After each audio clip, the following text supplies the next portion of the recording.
രാക്ഷസ പ്രണയം. രചന പ്രണയിനി രാഖി. അവതരണം അഷിക. എന്റെ ഭാര്യ വല്ലാതെ ക്ഷീണിച്ചു പോയല്ലോ. ഒരു എനർജി ഡ്രിങ്ക് തരട്ടെ? കണ്ണുകൊണ്ട് ഐശുവിനെ വിഴിഞ്ഞുകൊണ്ട് അവൻ പറഞ്ഞു. ഒന്ന് പോടോ, മനുഷ്യന് വാലുമേ തീ പിടിച്ചിട്ട് ഇരിക്കാനും വയ്യ നിൽക്കാനും വയ്യ. അപ്പോഴാണ് ഒരു എനർജി ഡ്രിങ്ക്. കുറച്ചു കഴിഞ്ഞ് അവളൊന്ന് ഉറങ്ങിപ്പോയി. വയറിൽ ആരുടെ പിടിമുറുകുന്ന അറിഞ്ഞു ഐശു വേഗം ചാടി എഴുന്നേറ്റു. അയ്യോ, എന്താ? നിങ്ങളായിരുന്ന മനുഷ്യനെ പേടിപ്പിക്കാൻ? ധ്രുവ ഐശുവിനെ ദേഷ്യത്തോടെ നോക്കി തിരിഞ്ഞു കിടന്നു. അയ്യോ! ഐശു വീണ്ടും അലറിയത്. ധ്രുവ് ദേഷ്യം കൊണ്ട് ചാടി എഴുന്നേറ്റു. ഇനി നീ വാ തുറന്ന? അല്ല, അതേ മീറ്റിംഗിന്നല്ലേ? സമയം കുറയായോ? അതിന് നീയാണോ മീറ്റിംഗ് അറ്റൻഡ് ചെയ്യുന്നത്? അതൊക്കെ കഴിഞ്ഞ്. എപ്പോ? ഞാൻ അറിഞ്ഞില്ലല്ലോ. അതെങ്ങനെയാ? ആരെങ്കിലും പൊക്കിക്കൊണ്ടുപോയാൽ പോലും നീ അറിയില്ല. എഴുന്നേറ്റ് പോയി ഫുഡ് എടുത്ത് വെക്കടി. അവന്റെ അലർച്ചയിൽ കുട്ടി വേഗം ചാടി എഴുന്നേറ്റു. രാത്രിയായോ? ഐഷു ഫോൺ എടുത്ത് നോക്കിയത്. 2 മണിയായിട്ടുള്ളൂ. കാലന്റെ അലർച്ച കേട്ടാത്തൊന്നും രാത്രിയായിരുന്നു. 12 മണിക്കാ വന്നത്. 2 മണിക്കൂറൊന്ന് ഉറങ്ങിപ്പോയി. അതിനാണ് കാലിന് ഇങ്ങനെ കിടന്നാൽ ഉറങ്ങേ.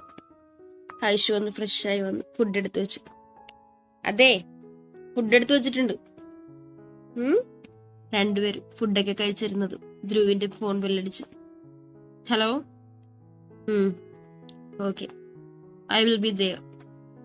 Isha, get ready. എന്തിന്? മീറ്റിങ്ങിന്. അപ്പൊ ഇങ്ങനെ പറ്റിക്കാൻ പറഞ്ഞതാ?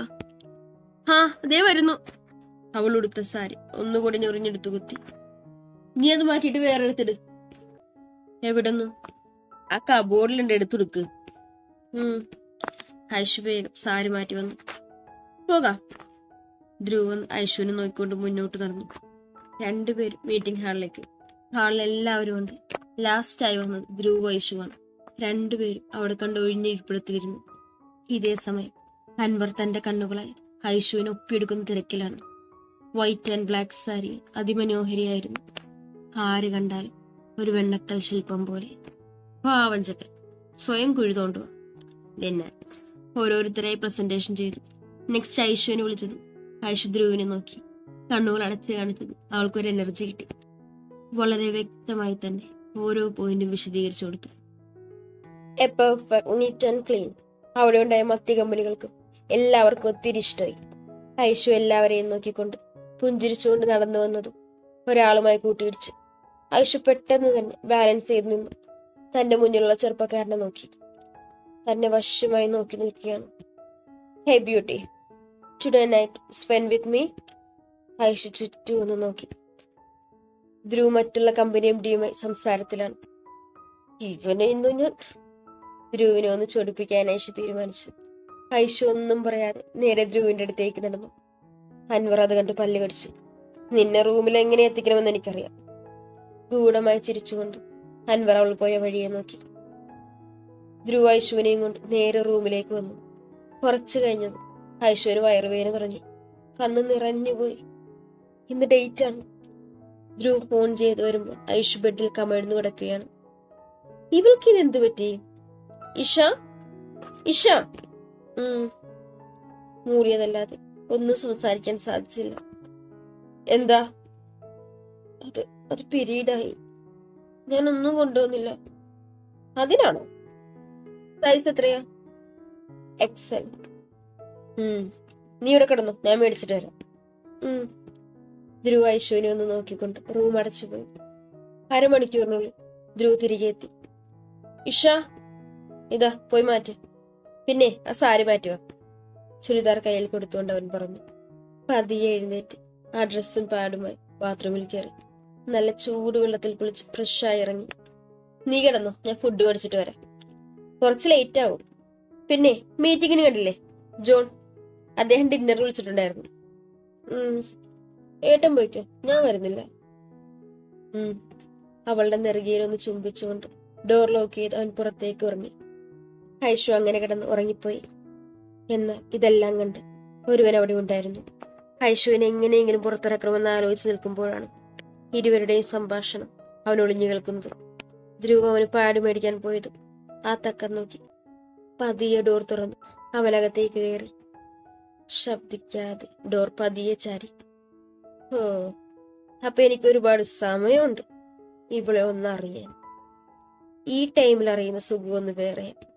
ഈ വേദനക്കിടയിലും അതൊരു വല്ലാത്ത ഹരമാണ്. അവളുടെ പിറകുവശത്തേക്ക് നോക്കിക്കൊണ്ട് അവൻ പറഞ്ഞു. ഐഷു ഉറങ്ങിയെന്നുറപ്പായത് അവൻ പതിയെ അവിടെ നിന്ന് അവളുടെ അടുത്തേക്ക് നീങ്ങി അവളെ മൊത്തത്തിലൊന്ന് ഒഴിഞ്ഞു നോക്കി. അവളുടെ ഉയർച്ച താഴ്ചകൾ കണ്ടതും അവനിൽ ആവേശം കൂടി. പതിയെ അവളിലേക്ക് അടുത്തുകൊണ്ട് അവളെ പതിയെ തിരിച്ചു കിടത്തി. നല്ല ഉറക്കത്തിലായിരുന്ന ഐഷു ധ്രുവാണെന്ന് കരുതി ഒന്ന് കുറുകിക്കൊണ്ട് തിരിഞ്ഞു കിടന്നു. അവളുടെ നിറഞ്ഞ മാറുകൾ കണ്ടതും അവൻ കാമമാളിക്കത്തി. ശ്വാസം വിടുന്നതിനനുസരിച്ച് ഉയർന്നു താഴുന്ന മാറുകളെ അവൻ കൊതിയോടെ നോക്കി. അതനുസരിച്ച് അവന്റെ കൈകൾ അവളുടെ മാറിന് മുകളിലെത്തിയതും പതിയെ ചുരിദാറിന്റെ ഹുക്ക് ഓരോന്ന് തുറന്നു. ഐഷുവിന് എന്താ അസ്വസ്ഥത തോന്നിയത്. കണ്ണുകൾ വലിച്ചു തുറന്നു. മുന്നിലുള്ളവനെ കണ്ട് ഐഷു പകച്ചുപോയി. താനോ? താനെന്താ ഇവിടെ? ഉണ്ണിയേട്ടാ! ഹേയ്, ഇങ്ങനെ പേടിക്കല്ലേ. നിന്റെ ഈ പേടിച്ചുള്ള മുഖം കണ്ട ഇപ്പൊ തന്നെ എനിക്ക് നിന്നെ അങ്ങ് കടിച്ചു തിന്നാൻ തോന്നും. വായ കൊണ്ട് കടിക്കുന്നത് പോലെ അവൻ കാണിച്ചു. അവൾ വേഗം മുഖം തിരിച്ചു കളഞ്ഞു. ആഹാ, മോളങ്ങനെ മുഖമൊന്നും തിരിച്ചു നിൽക്കണ്ട. ഇനി എന്തൊക്കെ കാണാൻ കിടക്കുന്നു. അവളെ ഒന്ന് വശ്യമായി നോക്കിക്കൊണ്ടവൻ പറഞ്ഞു. ഐഷുവിന് ആ ടൈമിൽ ശരീരം മുഴുവനും വേദനയും തളർച്ചയുമായതിനാൽ അവനെ പ്രതിരോധിക്കാൻ സാധിക്കുന്നില്ലെന്ന് മനസ്സിലായി. നീ എന്താ ആലോചിക്കുന്നേ? എന്നിൽ നിന്നും എങ്ങനെ രക്ഷപ്പെടാമെന്നാണോ? വെറും 1 മണിക്കൂർ മാത്രം മതി. അതിനുള്ളിൽ നിന്നെ ഞാൻ മൊത്തമായി ഒന്ന് കണ്ട് തിരിച്ചു പൊക്കോളാം. അല്ല, ബലപ്രയോഗമാണെങ്കിൽ നീ തന്നെ കൂടുതൽ വേദന അനുഭവിക്കും. അത് വേണോ? ഐഷു ആണെങ്കിൽ ഇവനെങ്ങനെ അറിഞ്ഞു? അപ്പോ കരുതിക്കൂട്ടി വന്നിരിക്കുന്ന ഓരോന്ന് ചിന്തിച്ചു നിന്നു. നീയായി വഴങ്ങിത്തന്ന അധികം വേദനിപ്പിക്കാതെ നിന്നെ ഞാൻ സ്വർഗം കാണിക്കും. ഐഷുവിലേക്ക് നടന്നുകൊണ്ട് അവൻ പറഞ്ഞു. ഐഷു പതിയെ എഴുന്നേറ്റ് നിൽക്കാനാഞ്ഞതും ശരീരം കുഴഞ്ഞുപോയി. ഇപ്പോഴേ നിനക്ക് തീരെ ശക്തിയില്ല. അപ്പൊ പിന്നെ നീ എന്നെ എങ്ങനെ എതിർക്കും? നിനക്ക് ജീവൻ വേണമെങ്കിൽ വേഗം പൊക്കോ. ഇല്ലേ, ദൈവം തമ്പുരാന് പോലും നിന്നെ രക്ഷിക്കാൻ പറ്റത്തില്ല. എന്റെ റൂമിൽ കയറിയതും എല്ലാം ഞാൻ ക്ഷമിക്കാം. ഇപ്പൊ പോയിക്കോ. അത് കൊള്ളാം. ഇത്ര റിസ്ക് എടുത്ത് നിന്റെ അടുത്ത് വന്നിട്ട് നിന്നെ ഒന്ന് രുചിച്ചു നോക്കാതെ എങ്ങനെ ഞാൻ തിരികെ പോകും? എന്തായാലും അവൻ നിന്നെ ഒന്നും തൊട്ടിട്ട് പോലുമില്ലെന്ന് എനിക്ക് മനസ്സിലായി. അവന്റെ പി എ ആയിട്ട് ഇതുവരെ നിന്നെ. അല്ലെങ്കിൽ അവനും നീയുമായിട്ട് എന്നും വഷളൻ ചിരിയോടുകൂടി അവൻ പറഞ്ഞത് അതുവരെ പിടിച്ചു വെച്ച ദേഷ്യമെല്ലാം അവന്റെ മുഖത്തിട്ട് ഒന്ന് കൊടുത്തുകൊണ്ട് അവൾ തീർത്തു. ഇറങ്ങിപ്പോടാ. നിന്റെ കാലനെ നീ തന്നെ വിളിച്ചു വരുത്തുവാ. ഇത്രയായ സ്ഥിതിക്ക് നിന്നെ ഞാൻ അറിഞ്ഞിട്ടേ പോകും. ഇപ്പൊ എനിക്കതൊരു വാശിയാണ്. ഐഷു അവനെ മറികടന്ന് ഡോറിലേക്ക് നടന്നതും അവൻ അവളുടെ മുടിയിൽ പിടിച്ച് പുറകിലേക്ക് വലിച്ചു. ഐഷു പുറമടിച്ചു വീണു. തല തറയിലിടിച്ചതും ഐഷു തലയിൽ കൈവച്ച് അലറിപ്പോയി. അടങ്ങിക്കിടക്കടി കുഞ്ഞാര മോള്. അവളുടെ 2 കൈകളും പിടിച്ചു വെച്ചുകൊണ്ട് അവൻ മുരണ്ടു. അവൻ പതിയെ അവളുടെ കഴുത്തിലേക്ക് തന്റെ മുഖം ചേർത്ത് അവളുടെ മണം ആശ്വസിച്ചു. എന്തൊരു സ്മെല്ലാടി നിനക്ക്. എന്നെ മത്ത് പിടിപ്പിക്കുന്നു ഈ സ്മെൽ. വിടടാ. ഐഷു കുതറി മാറാൻ നോക്കി. അതനുസരിച്ച് അവൻ കൂടുതൽ ശക്തിയോടെ അവളെ പിടിമുറുക്കി. പതിയെ അവൻ മുഖം താഴ്ത്തിക്കൊണ്ട് തന്റെ നാവിനെ അവളുടെ ചുണ്ടിനെ തഴുകാനാഞ്ഞതും ഐഷു മുഖം തിരിച്ചു കളഞ്ഞു. അത് കണ്ടവൻ അവളുടെ മുഖത്തിലിട്ടൊന്ന് പൊട്ടിച്ചു. പൊന്ന മോള്.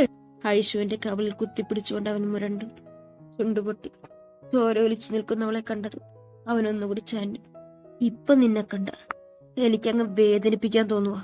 അവളുടെ കഴുത്തിലേക്ക് മുഖമടിപ്പിച്ചുകൊണ്ട് ശ്വാസം ആഞ്ഞു വലിച്ചു.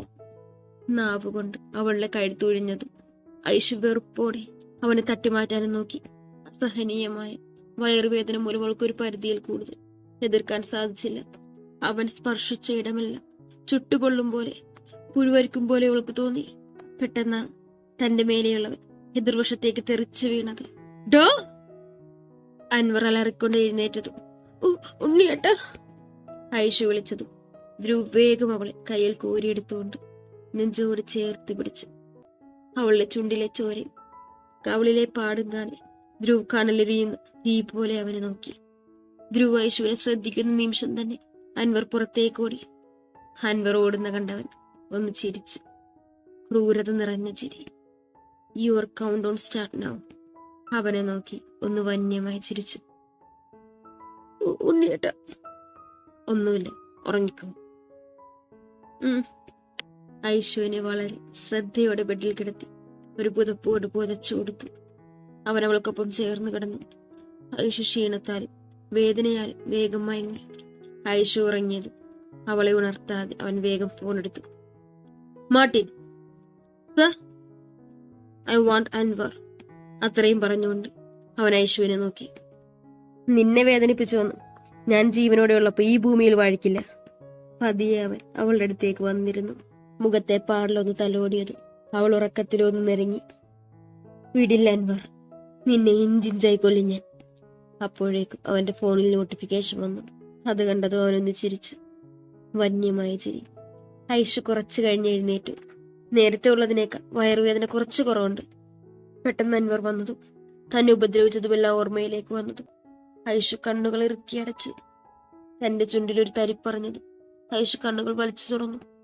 തന്നെ വരിഞ്ഞു മുറുക്കി ചുംബിക്കുന്നവനെ കണ്ടതും ഐഷു പുഞ്ചിരിച്ചു. അത്രമാത്രം മതിയായിരുന്നു അവൾക്ക്. അവളുടെ ചുണ്ടുകളെ രണ്ടും ഉള്ളിലേക്ക് വലിച്ചു ചുംബിച്ചതും ഐഷു എരിവൊലിച്ചു പോയി ഫ്രഷ് ആയി വാ. ഐഷു മൂളിക്കൊണ്ട് ബാത്റൂമിലേക്ക് കയറി. ചൂടുവെള്ളം വീണതും അവൾക്കൊരാശ്വാസം തോന്നി. പിന്നെ അൻവർ സ്പർശിച്ച ഭാഗങ്ങളെല്ലാം അവൾ തേച്ചുരച്ച് കഴുകി. കുളി കഴിഞ്ഞിറങ്ങിയത് തനിക്ക് വേണ്ട ഡ്രസ്സുകളെല്ലാം എടുത്തു വയ്ക്കുന്നവനെയാണ് അവൾ കണ്ടത്. ഐഷു ഒന്ന് ചിരിച്ചുകൊണ്ട് അവന്റെ അടുത്തേക്ക് നടന്നു. മാറിന് മുകളിൽ ടർക്കി കെട്ടി തന്റെ അടുത്തേക്ക് നടന്നു വരുന്നവളെ കണ്ടതും ധ്രുവ് ഒരു നിമിഷം കണ്ണുകൾ അടച്ചു നിന്നു. അവൾക്ക് പോലും അറിയില്ല എന്താ ചെയ്യുന്നതെന്ന്. ഇഷ, പോയി ഡ്രസ്സ് എടുത്തിരുന്നു. ധ്രുവിന്റെ പറച്ചിൽ കേട്ടത് അവനെന്ന മായാജാലത്തിൽ നിന്ന് അവൾ ഞെട്ടി ഉണർന്നു. അപ്പോഴാണ് തന്റെ വേഷത്തെക്കുറിച്ച് അവൾ ആലോചിച്ചത്. അയ്യേ, സ്വന്തമായി നോക്കിക്കൊണ്ട് അവൾ പറഞ്ഞു. ഇത്ര നേരം ഇങ്ങനെയായിരുന്നു നിന്നത്. അവൻ എടുത്തു വെച്ച ഡ്രസ്സുമായി വേഗം ഡ്രസ്സിംഗ് മുറിയിലേക്ക് കയറി. ഇഷ, ഇത് മുഴുവനും കഴിച്ചുകൊള്ളണം. അവനിപ്പോ ജീവനോടെ ഉണ്ടോ? ഭക്ഷണം കഴിച്ചുകൊണ്ടിരിക്കുന്ന നേരത്ത് ഐഷു അവനെ നോക്കി ചോദിച്ചു. അതിന്റെ മറുപടി ഒന്നോളം ഒരു പുഞ്ചിരിയായിരുന്നു. നീ റെസ്റ്റ് എടുക്ക്, ഗൗരവത്തോടെ പറഞ്ഞുകൊണ്ട് അവൻ പുറത്തേക്ക് പോയി. കാലൻ. ഫുഡ് കഴിച്ചു കഴിഞ്ഞത് ഐഷു നേരെ ബെഡിൽ പോയി കിടന്നു. നടുവൊക്കെ നല്ല കടച്ച് കൂടെ വീണ വേദനയും ഉള്ളതുകൊണ്ട് തന്നെ അവൾ അവശതയോടെ കണ്ണുകളടച്ച് കിടന്നു. തുടരും.